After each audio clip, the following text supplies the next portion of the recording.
Dakle, kao što sam već obavestio javnost, dobio sam obaveštenje od v.d. direktora UKC Niš Zorana Perišića, gde me razrešava dužnosti direktora klinike za kardiohirurgiju.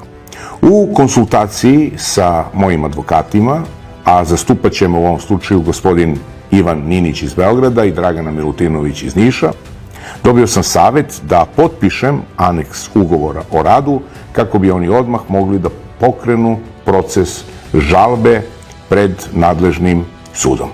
Dakle, svi mi znamo da živimo u Mickey Mouse državi gde ne postoje zakoni, da ne postoje norme, ali ovo, po rečima advokata, predstavlja u stvari jedan pamflet i ovo je jedan nepismeni akt revanšizma. U obrazloženju se kaže da se razrešavam dužnosti jer sam govorio neistine na društvenim mrežama, pri čemu te neistine nisu navedene, niti se kaže šta je to bilo lažno u tim izjavama. Koristim priliku, dakle, da danas potpišem ovaj aneks ugovora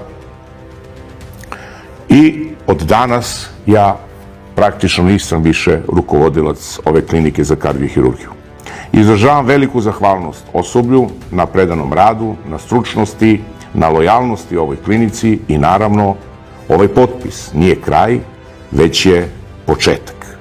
Početak borbe za pravednu Srbiju, početak borbe za naše pacijente, početak borbe za našu kliniku.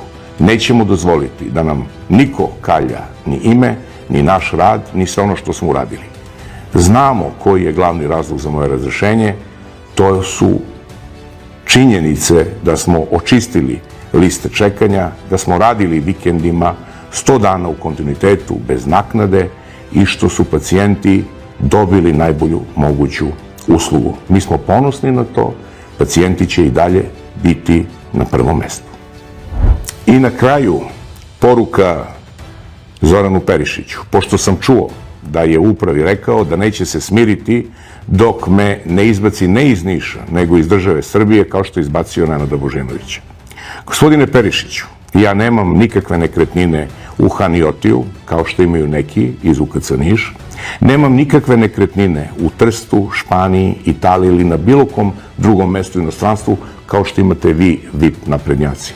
Ostajem u Srbiji do kraja, ostajem u mom gradu, jer kao što neko reče, nije Niš samo vaš grad, pomalo je i moj.